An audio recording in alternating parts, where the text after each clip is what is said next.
Hello everyone, it's Justin, the magical spiritual Negro of your dreams! These intros are dope, fight me. Okay, so we're going to be talking about suffering today, and how you can actually deal with it and actually put it into perspective. Because a lot of times we think that we're the only people on the entire planet suffering the way that we actually are. Y'all smell that? Smell like some bull. So what is the kingdom perspective of suffering? Some believers think that life is nothing but suffering and that you're going to keep on suffering until you suffer no more. That if you have any kind of enjoyment at all, you're not doing life right. My bank accounts are zero and everything is just total crap. Now, I would remind people who think that way that there were periods, seasons of suffering, seasons of joy, seasons of things, you know? But the whole thing is not supposed to be suffering. If the whole thing's suffering, you're doing something dumb, and you probably need to learn from it. And I just want this to all stop happening to me. But really, what do you do when everything is going wrong around you? What do you do, and how do you even put that into proper perspective when everything that you're doing, especially the things that God's telling you to do, is going And I just want things to get better. See, it's really about leaning in when stuff is going sideways and not looking at it from a perspective of, well, I don't have what my friends have and their friends have and things like that.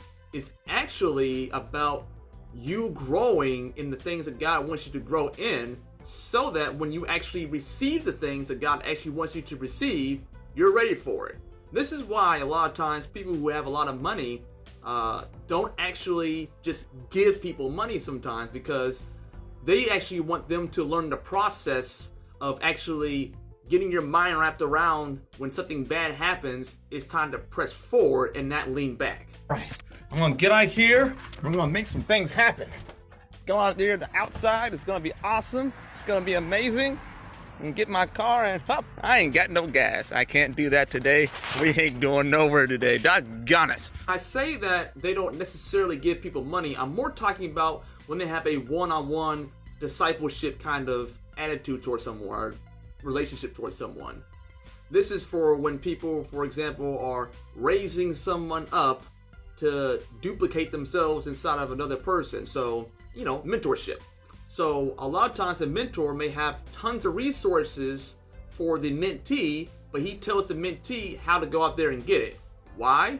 So that that mentee can go and do the same thing for someone else. It's about learning what's going on in here and in your own heart, so that you can begin to receive and make room enough to actually maintain these big dreams that you may have. For example, if you look at people who win the lottery, a lot of them end up completely flat broke because, see, the character didn't align up with them receiving the amount of money that they had.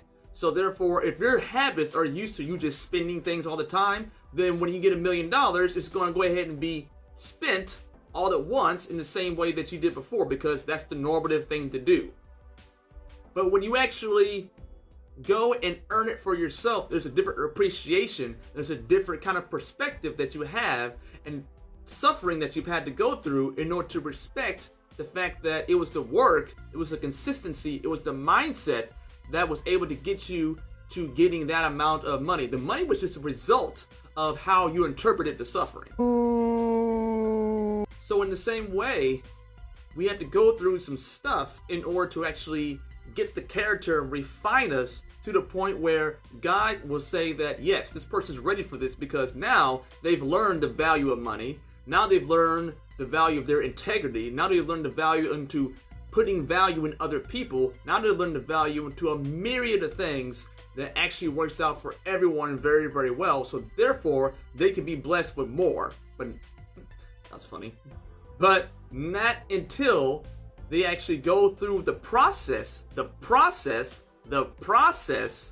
of going through the difficult things in order to get rid of all the things that are causing you to be selfish, or cause you to say that you can't do it, are causing you to reject the opportunities coming towards you because you think that you suck and that you're no good at it, or etc., etc. So all those things have to be turned away in order for you to receive something good. Because if you think that you're a terrible person and you don't have a good self-image, even when you do land the amount of success that you want, you're going to start self-sabotaging. Then when you self-sabotage, all that work was going to be for nothing.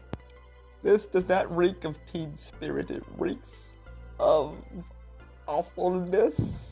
So once you learn to love the process, when a challenge comes to you, you say, oh man, I'm excited about this. I just got challenged, and so I'm going to figure out something about myself in terms of how I react to things, and it's going to drive me towards a new resolution and new perspective on what it is that I need to do next. And I'm really excited about that. Because you cannot stop a man, you cannot stop a person who loves the process. Because any other time, you're just thinking and complaining and going through all the suffering in the wrong perspective. But when you love the process, I mean, you are excited about, okay, fight me. When you get to that place, I'm telling you, you can't be stopped. So in the kingdom perspective, you're being refined through the fire. And when you're refined, then you have true value. Then you won't break away.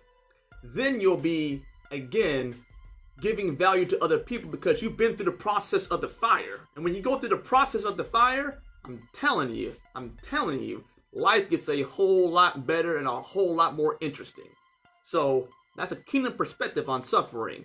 Enjoy the process. Enjoy the fire, because what's going to come out on the other end is going to be value. And when you bring value to people, everyone else starts to listen. And when you have the ears of people, after that, you can start putting value into them and telling them to also enjoy and love the process.